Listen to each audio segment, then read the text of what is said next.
my name is Jason JROCK Houston, and this interview is being done for Chaotic Riffs magazine, which you guys can find at www.chaoticriffs.com. Tonight we're speaking with drummer Jason Meudt from the band Emperors and Elephants. How you doing tonight, Jason? Hey, doing pretty good.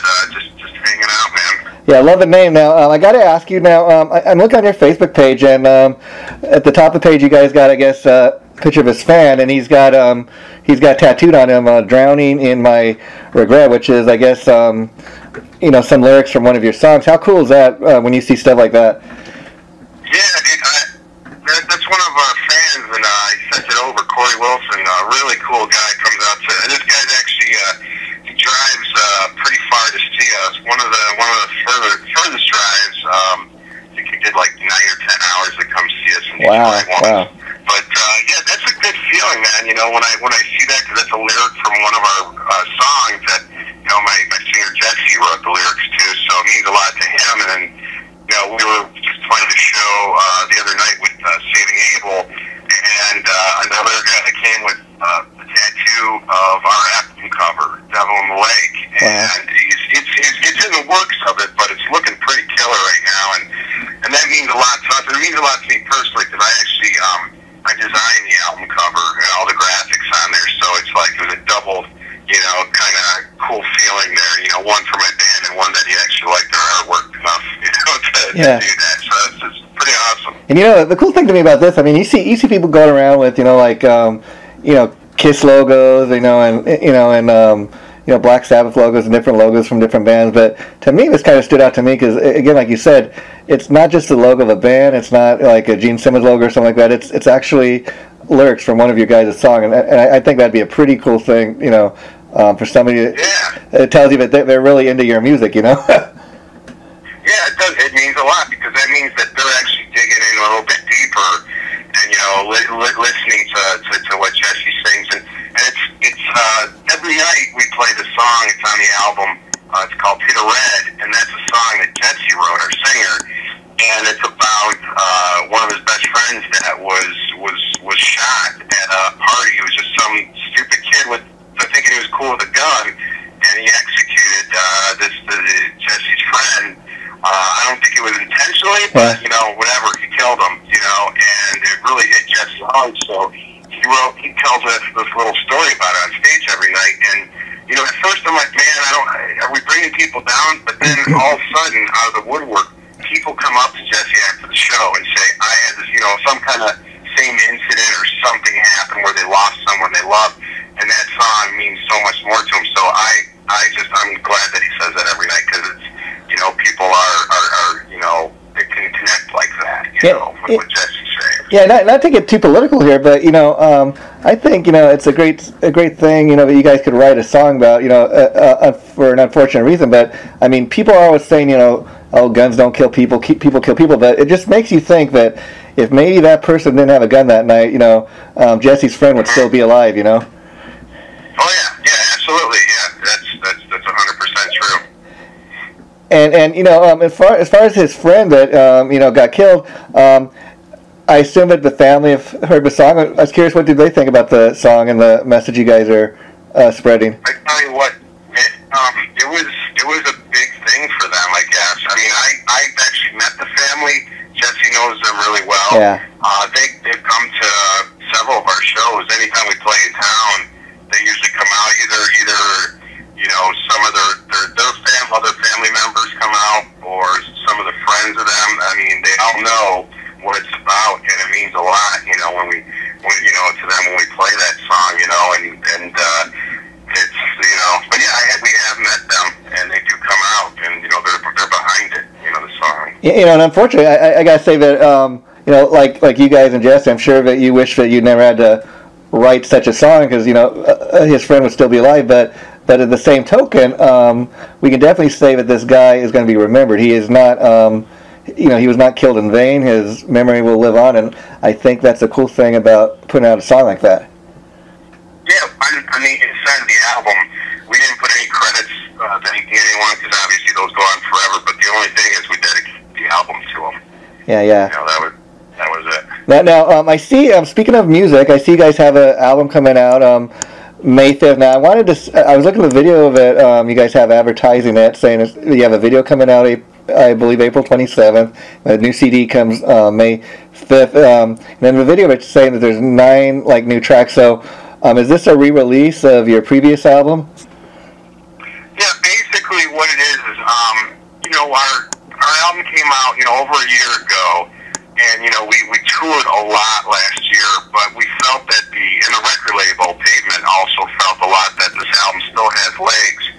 So what they suggested is, they said, hey, instead of cramming, and writing, a whole new album, why don't we hold off, till, next year, and let's re-release, let's push one more single, which is, it's the 3rd single off the album, it's Change, and they said, let's push that, and let's give them something else, let's re-release the album, but, let's give them some bonus tracks, and they were thinking, yeah, just throw 1 or 2 on there, but we're like, we just started going through all our demos, some other live stuff we did that was good quality, and we ended up with 9 more songs, and there's one song that we really liked that we actually sat down and recorded, and we didn't go into big production or anything like that. Our guitar player Jeff, he's a sound engineer also, engineer, and he can produce.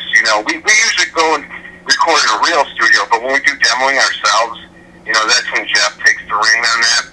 So we pretty much just sat down we have a band house, and we just sat in the living room, and we did the song Wicked Game, and that's on our album Devil in the Lake, like a heavier version, from Chris Isaac. But we went and actually did the Chris Isaac version. We toned it way down, all of it.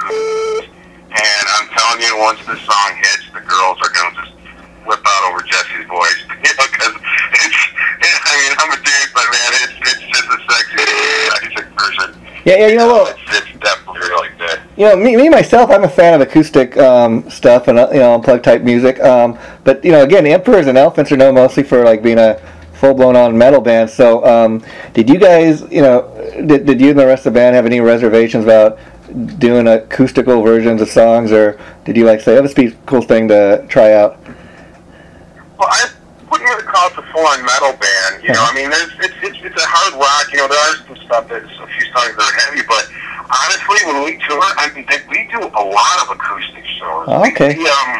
We probably do maybe 20% of our shows are acoustic, just because it's kind of easier to get into. We can play longer sets. We played up to 3 hours acoustic before. Wow. And we can really adapt like that. So, we just played, 4 weeks ago, we did South by Southwest. We were invited to go out there. We first hit Denison, Texas. That's Randy Cooper, our guitar player's hometown. We killed it that night. It's probably one of our biggest shows. And then we drove over to Austin, Texas for South by Southwest, and then we played this little private club, an acoustic set. It was broadcasted live on the web. It was a private party, but invited us out, some good friends, and we're very versatile about that. We enjoyed the acoustic set. That's a cool thing to hear. Well, and now you mentioned that you guys are signed to Pavement, which is a pretty cool label, and you guys are one of the better-known bands on there. How happy are you with how the labels represented you guys? Everything with Pavement's been really cool. I've been supportive of everything we did. They gave us the best publicist in the world. And that I found out. I never really knew what a publicist was until you got signed. And then it's like, okay, there's a lot of work that goes into all this. That's how I got this interview with you today. Yeah, of course. It's a little less work on me, but it's definitely nice knowing you got someone in your back pocket. They're helping you out all the time like that. And in Pavement, it's been really cool. With them, saying, hey, they knew that the album was still doing good, so they wanted to re-release it. So that was cool that they took that chance, and had let us do that. So yeah, we enjoy all that. And anybody doesn't know the history of Pavement. What's cool about this label to me is, I know Tim King, the bass player from Soil, he's one of the main guys behind it, and I think it's really cool to have a guy who's an actual musician behind the label, as opposed to some guy just in a suit who maybe, you know, has a little bit of a history as a producer, just his, you know, sits up in his fancy office. You have an actual musician here. He can tell you guys, give you advice. He knows what it's like to go on the road for months at a time. I mean, what's your experience been like working with Tim? Have you actually had the opportunity to meet him? Oh yeah, I've worked with Tim. I mean, he's helped us there, you know, from day one with this. And one of the biggest things that I can about Tim is he's really taught me about touring. You know, when you go on the road, what to do, because you know, yes, I'm just the hands. You know, place when it gets to the writing is. I do a lot of work, a lot of the shows and do a lot of that stuff, and that's the one thing he really taught me, how to do everything from what you bring on the road with. Oh, it's a lot. You still there, Jason? Can you hear me? Yeah, I'm still here. Okay, I'm sorry. Okay, and so now I was talking about touring. I was looking on your Facebook page again, and I see you guys have some different gigs coming. You have one with a charity event that you get playing with Leif Garrett. Could you talk a little bit about that? And do you know what they're raising money for? Yeah, I'm not too sure what the fit is for as of right now, but it's kind of funny because we were on tour with Tantric most of last year and some of this year, and their tour manager is best friends with Leif, and so I actually met him. We were out at the NAMM convention, and we hit it off, and he ended up loving our album, and he really likes Wicked Game a lot too. So he asked us to come out and do a show with him. We're like, sure, why not, man? I mean, you know, he rocks, man. He's got a great voice, and you know, if you hear anything that he's doing now, it's rock and roll, man. He's really good. I mean, he's just got some great pipes, and he's still got it, man. Yeah, I was gonna ask you about that because you know, most people think of him as like a teeny bopper from, you know, when he was big back in the 70s. I don't know anything about what he's doing now, so yeah, it's kind of great to hear that he's, you know, doing some, you know, heavier stuff. So that ought to be an interesting show. And then I see you guys are playing a festival, Rock Fest or something that Judas Priest is on. How excited are you about that? Yeah, that's like July 18th. Yeah, we get to share the same stage as Judas Priest. That's pretty badass. I'm looking forward to it, you know, and I feel really good about that too. You know, I mean, it's something we've been working hard for, and to get that, some kind of gig like that, that's pretty exciting. So yeah, we're happy about that for sure, man. It should be a fun day. Probably be a hot day too. Oh wow! And I'm just going a little ahead here as we're talking, and I see you guys have another gig coming up June 6th with Jakey Lee's Red Dragon Cartel. How cool is that? yeah, we got asked. There's a club up in Minnesota that we play up at Pops, and no, we're not playing at Pops for this one, but that's where we started at, and we got a lot of friends bands up there. There's a band called Matrix that originally brought us up to Minnesota. Really good guys, you know, and got us in the clubs there. And then there's another band up there called Cold Kingdom that we play with a lot too. And it's just they got a really music scene up there, and this promoter, he liked us, and as soon as he saw that Jake Lee's coming, he hit us up, and we're like, hell yeah, pass that up. So, and then we're also booking a tour around that too. So, you know, those dates aren't released yet, but you know, the calendar's starting to show up, and then I'm just going to find out when everything's locked in 100%, and then we'll start advertising, and you know, you'll be able to see it on our Facebook page and our, you know, website and all that. Okay, and so let me ask you, Jason, I was curious, being that you're the drummer, I would like to ask guys, what was it about the drums that made you choose that as your instrument? Can you repeat that again? Sorry about that. Well, being that you're the drummer of the band, I always like to ask guys, you know, why did you choose the drums, in your case, as your instrument of choice when you first started playing? Okay, yeah. Tell you, man, I mean, like a lot of people would say Kiss, but mostly, you know, I remember seeing the I Love It Loud video, you know, Preach the Night album, Eric Carr up there with that silver drum set up on top of a tank. You know, it doesn't get more badass than that, so I'm like, that's the job I want to do. Wow. And I think I forgot how old I was, but yeah, that was it. That's all I did is play Kiss songs, and then I got, I was really influenced, Cheap Trick, Oh, playing wow. Carlos, Wow. as a drummer. I always liked, Live at Budokan was just, it's probably my favorite live album on anything. Yeah, He really shines on the drums there, and that's great. And then like Carmine Peace, I got introduced to him when he was in, playing with Ozzy. Yeah. And everything, but then I found out, and I actually got to meet him and know him. I actually personally know him, which is very cool.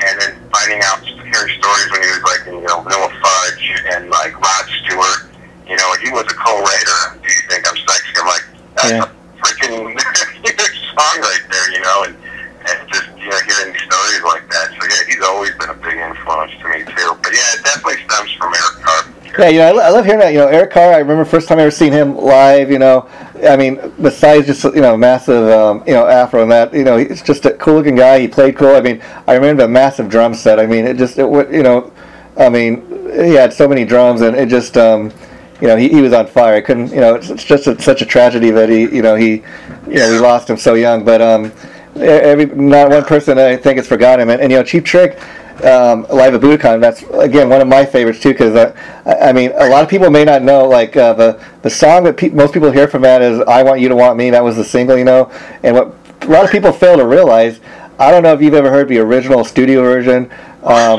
It's like totally different song. It's like it's so stripped down. You would never know. You think it's a country band. Yeah, almost country. I was gonna say almost a country song, and you hear that live version, it just gives it new life. It's like a totally different song. I mean, I urge people to go out, and that just shows you how good of a band Cheap Trick is live, that they could change a song that and rock it up that much different.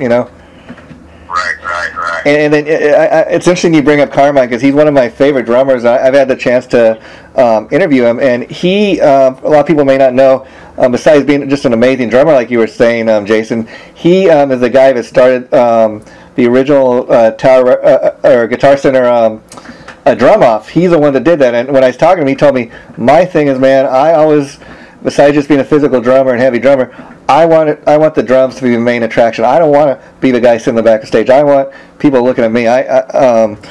He said, I'm the guy that started the drum off, and I didn't do it for a couple of years, and then they changed the name of it, and he said that's why I quit doing it. They kind of stole my idea, and they started calling it the Guitar Center drum off, and Carmine's one of those guys that he beats to a different drum, so to speak, but that's what always impressed me is he. In anything he's done, I mean, basically the reason he got fired from Ozzy was, his name was as big as Ozzy, and they didn't want anybody, in the band to have a bigger name than Ozzy, and his name was just as big, which kind of, is an interesting thing. Right. So, yeah. Yeah. No, he's always been a hard worker. All the things he's done, and with his brother too, and you got two great drummers right there. That's always it's cool. I've got to meet both the guys, and it's always an inspiration meeting guys like that. You've seen them play live, Have you had a chance to check out their CD they put out together recently called Drum Wars? I know all about that. I know they toured. I have not checked. I didn't know it was an actual CD. Yeah, there's an actual CD. There's a tour. They still tour from time to time doing it, but there's an actual CD. You could probably get it off of Amazon, or might even have it at Best Buy, but I got mine at Amazon. That's probably the best place to get it. It's one of the shows they actually recorded, and the thing is, initially when I got it, I thought, okay, it's just going to be these two guys having like a drum battle drumming off, but it's an actual like live band. They got a guitar player, a singer, a bass player, and what it is, it's a combination of like Ozzy and Dio songs, and then they even have the song you're mentioning, Do You Think I'm Sexy, kind of a metal version. And that's kind of a cool thing. It's a different take on it. But again, these guys, they're just doing what they love to do, and nobody could do it better than them, I think. Yeah, absolutely. Yeah, very cool. I'll check that out. I definitely will. Yeah, and so let me ask you, Jason, as far as your drum style, we were talking about guys like Carmine and Eric who are very powerful physical drummers. There's usually two types of drummers, guys that, like we're talking, sit in the backstage, just kind of keep a beat, and then there are guys like Carmine that are real showmen and really physical players. Where would you say you fit in? Well, I definitely got some a lot of twirling, a lot of, you know, it's definitely influenced, you know, Morgan from Seven Dust is a big influence there, and, you know, I also come from the school of Tommy Lee. Okay. You know, I like to be up front, you know, if I could be up front, I would, you know, so, yeah, I give the rest of the band a run for a month, too, you know, just on stage performance-wise. And then, of course, I love being on stage. It's the funnest thing. And of course, I got to ask, I don't know if you're aware of Twisted Sister, their drummer recently passed away, AJ Pero. Did you ever hear any of his playing, or do you have any thoughts on, you know, his style of drumming? Yeah, I got to see Twisted Sister, and I went strictly for Twisted Sister. Yeah. It was on the Iron Maiden Power Slate. Wow. Twisted Sister is opening. I love Maiden, love them, but I love Twisted Sister more. I was, you know, I was an SMF. I was a sick motherfucker. I was Yeah. club. Yeah. You know, that D. Snyder started. You know, I've got to meet every single person in that band at one time or another, and everybody's always been cool. And just being able to see, you know, AJ then, and then I've seen him on several times. Anytime Twisted Sister would come back with, you know, the reunion tour or whatever, you know, I'd always go to any festival where he played. Yeah. And I always got his drum solo. I saw the House of Blues, and it's just like, God, he was always a monster. He's such a heavy hitter. Actually, AJ was the one guy I did not get to meet. I'm sorry I said that. I met everyone. He was the only one I did not meet. Wow. And I always, that's the one guy I want to meet the most, even though more than Keith Snyder. Yeah. But, yeah, that was Twisted Sister was a big inspiration for me, too, growing up. I mean, you listen to any of those early albums, and I even started listening before, you know, Stay Hungry, you know, like Under the Blade and stuff like that, you know, when that was all like European release, you know, we got played to that stuff. I'm like, who the hell is this? You know, this is just great. And then obviously MTV blew them up, and I was all over that too, man. I was all about that. You know? Yeah, it's hard to. It's so sad about AJ. It really, really is. Especially the way he played. But you know, a lot of people say, you know, that's the way they want to go too. I guess, you know, being on tour, being on stage, being on the road, or something like that. Yeah, as they say, die with your boots on. I mean, I guess he died doing what he loves, so there's one good thing about that. And, you know, it's hard to believe it, you know, talking about Twisted Sister, this is going to be their 40th year, and I guess since his passing, they've decided to, you know, go like on a farewell tour and call it a day, and they've got a couple other, they got a couple DVDs or something they're releasing, but in the meantime, when they do these final shows, I understand they're going to have Mike Portnoy filling in on the drums. Are you at all a fan of his? Wow, I did not know that. Yeah. I don't think there's any drummer that isn't a fan. Yeah. I mean, I never really bought any, you know, Dream Theater albums or anything like that, but I've always heard him. You know, I've seen him. You know, I've seen all the work he does. I do follow him. You know, because he's just drummer. I mean, he's just so good. I mean, there's nothing. You know, he's pretty flawless, and I like everything that he does. You know, with his stuff with Billy Sheen. You know, and I mean, it's all cool little stuff, and he's good enough that he can do that. Everybody wants him. You know, he's not tied down to one band. You know, he can just go and, you know, tour with one band one day and go in the studio with another band, another week do a video with someone else. You know, it's not a bad place to be if you're a drummer. Yeah, and I gotta say, you know, myself, I'm never a huge Dream Theater fan, but I love what he's been doing with the Winery Dog. And I'm eagerly waiting, you know, to see what they do next. I guess they're currently working on some new music, so that's something to look forward. And now, before I let you go, Jason, the last thing I want to talk about is, like I said, I seen the April 27th. You guys have a new music video, and I guess you said that's sort of a song change. You want to talk a little all about did it take you guys a long time to shoot it, or what was that like? You know, shooting the video. Well, it's kind of funny because, you know, when you put out music, you know, and videos, you have to have stuff submitted at a certain date and then released at another date, you know, and I thought, you know, we got 3 months or whatever to shoot this video, and this is over Christmas, and, you know, and January 2nd, the record label calls and says, hey, did you guys finish doing your video yet? I'm like, no, we're going to do it at mid-January. We're going to go to the NAMM convention in California and then shoot the video when we got back. And they're like, no, we need it now because we have to submit it. So I ended up, I did filming of it, and I ended up just telling everybody, like, okay, guys, I go, come on, everybody's got to wear black, wear stuff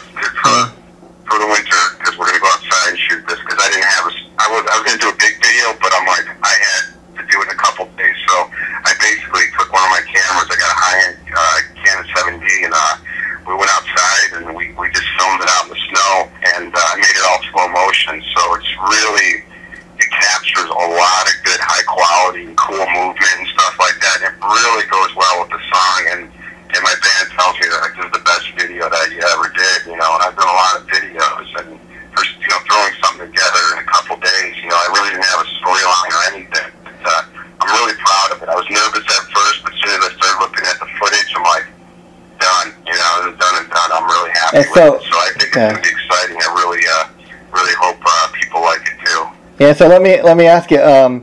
Did you kind of just film from start to finish? Just enough footage, or do you have any extra footage that was left over? There's a little bit of extra footage, but because it was so fucking cold, yeah.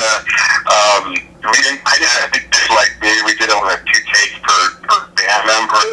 See, the singer, we might have done like 7 or 8 takes. So there is extra footage, but not as much as you have from a normal music video. We moved pretty fast just because it was the middle of winter and it was cold that day. And then you said you're kind of an artist in the band too. So I was, being that you shot this video, I was curious.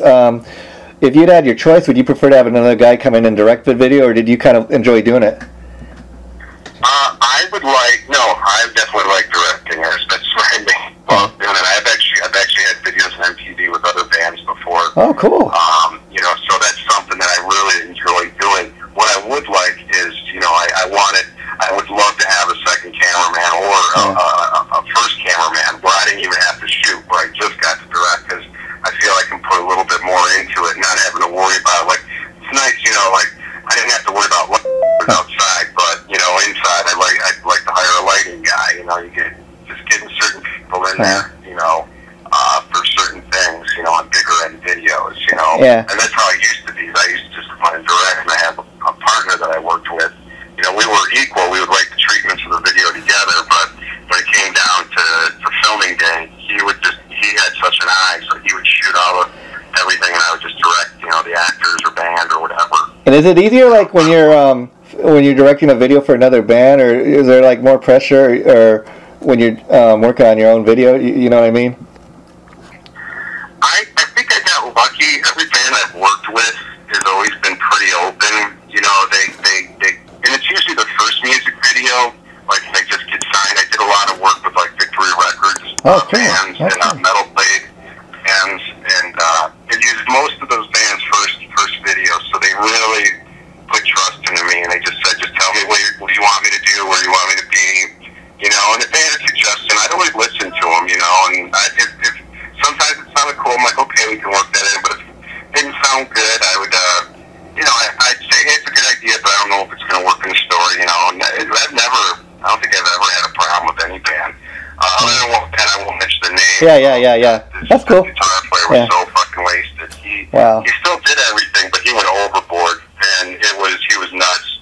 He's in a pretty big, famous band right now, and I see him from time to time on tour, and I kind of mentioned that day to him, but I will not say his name. We'll just leave it at that. And as far as the change video, are you the guy that edited the whole video together, or did you have somebody else do that? Yeah, no, I do all the editing too on that. Yeah, I filmed it and edited that thing. It's just easier for us to do everything in house like that. Yeah. It gets done faster, and I'm not saying that I do everything for the band.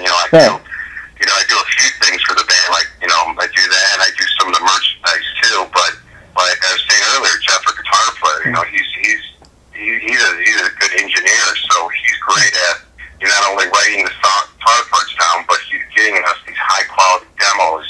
Yeah. He's just very good at producing. And then Ron, our bass player, he's a carpenter, so he builds everything, any stage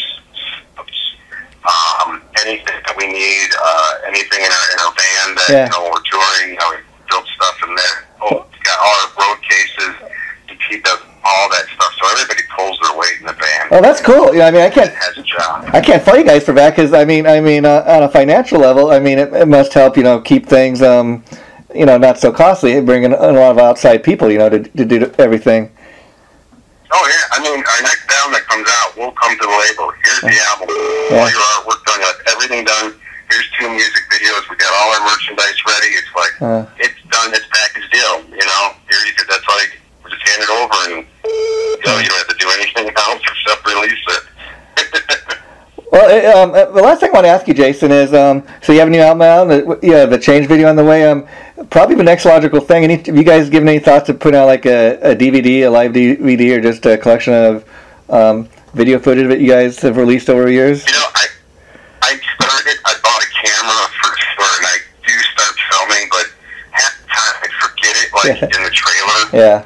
And